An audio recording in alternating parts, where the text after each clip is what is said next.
হবে বেঁচে থেকে অযথা বিদ্যা শিখে যদি না গড়তে পারি শোষণবিহীন সমাজটাকে? কি হবে বেঁচে থেকে? কি হবে ছাত্র সাথে চুমু খেয়ে সনদ খানা যদি হয় বিদ্যালয়টা গাঞ্জুটেদের আড্ডাখানা?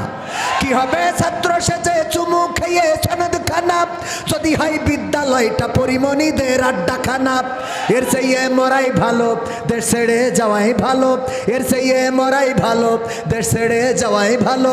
কি হবে ধোকা দিয়ে বিবেকটাকে? কি হবে ধোকা দিয়ে বিবেকটাকে? কি হবে বেঁচে থেকে অযথা বিদ্যা শিখে যদি না গড়তে পারি শোষণবিহীন সমাজটাকে? কি হবে বেঁচে থেকে? কি হবে লেখালেখি কলমবাজির ওই মহড়া সমাজের আসল চিত্র যদি না যাই তুলে ধরা? কি হবে টিভি চ্যানেল সাংবাদিকের এই ক্যামেরা সমাজের আসল চিত্র যদি না যাই ভিডিও করা? যদি ওই ঘুষের বলে কলমটা উল্টো চলে, যদি ওই হ্যালো কলে ক্যামেরা উল্টো বলে, তবে কি যাবে রোখা দুর্নীতিকে? তবে কি যাবে রোখা দুর্নীতিকে? কি হবে বেঁচে থেকে অযথা বিদ্যা শিখে যদি না গড়তে পারি শোষণবিহীন সমাজটাকে? কি হবে বেঁচে থেকে? কি হবে যুবক নামের বোঝা হয়ে এই ধরাতে যেখানে মা বোনেরা ধর্ষিতা হয় দিনে রাতে? ধর্ষণ আছে না নাই? ধর্ষণ আছে, গণধর্ষণ আছে। কয়েকদিন আগে দেখলাম একজন নিরাপত্তার জন্য হাসপাতালে ঢুকেছে ধর্ষণ থেকে বাঁচার জন্য, আর সেই হাসপাতালেই সে গণধর্ষণের শিকার হয়েছে। বলেন ঠিক না বেঠিক? অনেকেই আছে ধর্ষণের প্রতিকার চেয়ে পুলিশের কাছে গিয়েছে মামলার জন্যে। এবার পুলিশ তারে আবার ধর্ষণ করেছে এমন খবর আপনাদের কানে এসেছে না আসে নাই?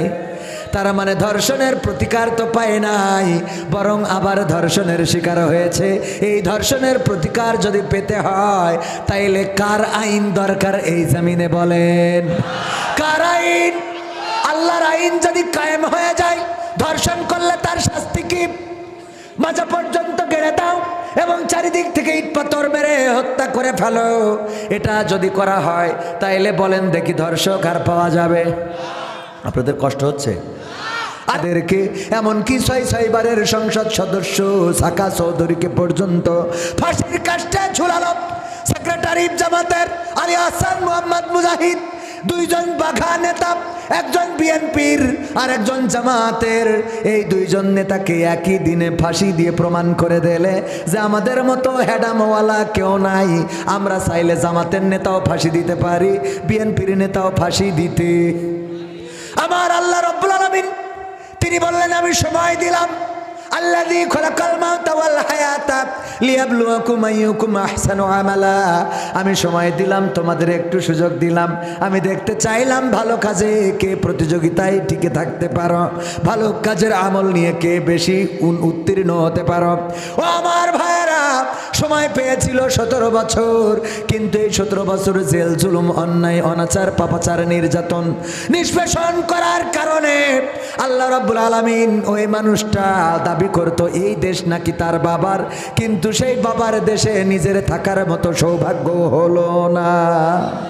ঠিক না ঠিক? এই জন্যে ভাইয়েরা আমার, নিবেদিত হতে হবে কার জন্যে? আল্লাহর কাছে যদি মাথা নত করেন, সেই মানুষের চিকিৎসা নিতে দেয় নাই। বেগম খালেদা জিয়া চিকিৎসার জন্যে বিদেশে যাবেন কিন্তু যেতে দেওয়া হয় নাই। শেখ হাসিনা দেখে গেল যে সেই বেগম খালেদা জিয়াকে আবার সেই বিদেশে যেয়ে চিকিৎসা করায় এনেছে না আনে নাই? গিয়েছে না? তার চোখই দেখে গেল এর থেকে কষ্টের আর কিছু হতে পারে? এমনকি যেই দেশের মানুষ একজন নেত্রীকে দেশ ছাড়া করলো, সেই দেশের মানুষ আবার আর একজন নেত্রীর জানাজায় এমন বড় বিশাল জানাজা করে দিল যে প্রমাণ হয়ে গেল ভালোর পথে যারা থাকে, ভালোর সাথে যারা থাকে তাদের সম্মান বাড়িয়ে দেন কি? ওই মানুষটার খাটিয়া ধরেছে ডক্টর মিজানুর রহমান আজহারি। ওই মানুষটার খাটিয়া ধরার জন্যে জানাজার জন্য এসেছে শায়েখ আহমদুল্লাহ সাহেব। ওই মানুষটার জানাজার জন্য এসেছে জনাব মামুনুল আল্লামা মামুনুল হক সাহেব। এছাড়াও ইসলামী আন্দোলনের বিভিন্ন পর্যায়ের নেতা এবং কর্মীরা তারা এসেছে, এসে প্রমাণ করে দিয়েছে আলেমদের পক্ষে থাকার কারণে এই জমিনের পরেও সম্মান বাড়িয়ে দিয়েছেন কি? তিনি আলেমদেরকে মন্ত্রী বানিয়েছেন, তিনি আলেমদেরকে সংসদে কথা বলার সুযোগ দিয়েছেন, সম্মান বাড়িয়ে দিয়েছেন আল্লাহ রাব্বুল আলামিন। আর একজন আলেমদেরকে কারারুদ্ধ করলেন, ফাঁসির কাস্টে ঝুলালেন আল্লামা দেলোয়ার হোসাইন সাইদির মতো। কোরআনের পাখিকে 13টা বছর কারাগারে রেখেই ক্ষান্ত হয় নাই, তারা ইনজেকশন পুশ করে শহীদ করেছেন। আর এর বিনিময়ে বাংলার জাগ্রত জনতা এই জমিন থেকে বিতাড়িত করে দিয়েছেন। বলেন ঠিক কিনা? এটা থেকে যদি শিক্ষা না হয় তাইলে আর শিক্ষা নেওয়ার মতো ফেরাউনের ইতিহাসের দরকার নাই, নমরুদের ইতিহাসের দরকার নাই, আবু জাহেলের ইতিহাসের দরকার নাই। বর্তমান বাংলাদেশে যেটা ঘটে গেল এবং যেটা ঘটছে, যাদেরকে এতদিন কারাগারে রেখেছিল তারাই আবার এখন বাংলাদেশের ময়দানে মঞ্চে রাজপথে নেতৃত্ব দেয়। ঠিক না ঠিক? কি হবে বেঁচে থেকে অযথা বিদ্যা শিখে যদি না গড়তে পারি শোষণবিহীন সমাজটাকে? কি হবে বেঁচে থেকে? কি হবে ছাত্র সাথে চুমু খেয়ে সনদ খানা যদি হয় বিদ্যালয়টা গাঞ্জুটেদের আড্ডাখানা? কি হবে ছাত্র সাথে চুমু খেয়ে সনদ খানা যদি হয় বিদ্যালয়টা পরিমণিদের আড্ডাখানা? এর চেয়ে মরাই ভালো, দেশ ছেড়ে যাওয়াই ভালো। এর চেয়ে মরাই ভালো, দেশ ছেড়ে যাওয়াই ভালো। কি হবে ধোকা দিয়ে বিবেকটাকে? কি হবে ধোকা দিয়ে বিবেকটাকে? কি হবে বেঁচে থেকে অযথা বিদ্যা শিখে যদি না গড়তে পারি শোষণবিহীন সমাজটাকে? কি হবে বেঁচে থেকে? কি হবে লেখালেখি কলমবাজির ওই মহড়া সমাজের আসল চিত্র যদি না যাই তুলে ধরা? কি হবে টিভি চ্যানেল সাংবাদিকের এই ক্যামেরা সমাজের আসল চিত্র যদি না যাই ভিডিও করা? যদি ওই ঘুষের বলে কলমটা উল্টো চলে, যদি ওই হ্যালো কলে ক্যামেরা উল্টো বলে, তবে কি যাবে রোখা দুর্নীতিকে? তবে কি যাবে রোখা দুর্নীতিকে? কি হবে বেঁচে থেকে অযথা বিদ্যা শিখে যদি না গড়তে পারি শোষণবিহীন সমাজটাকে? কি হবে বেঁচে থেকে? কি হবে যুবক নামের বোঝা হয়ে এই ধরাতে যেখানে মা বোনেরা ধর্ষিতা হয় দিনে রাতে? ধর্ষণ আছে না নাই? ধর্ষণ আছে, গণধর্ষণ আছে।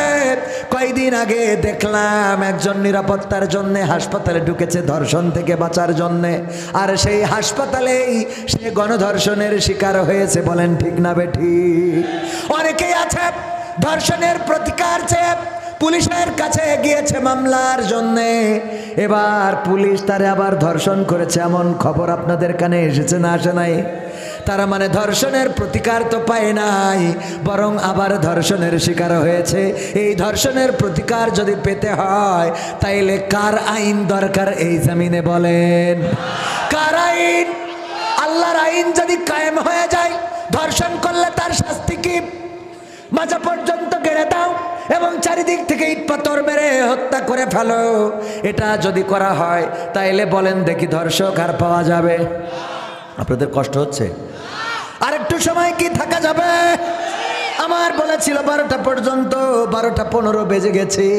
সভাপতিরও ব্যস্ততা, আপনারাও সারাটা দিন পরিশ্রম করেছেন, আপনাদেরও কাজ আছে না নাই? কিন্তু একটা সঙ্গীত আমার শোনাতে বারবার মন চাচ্ছে, কারণ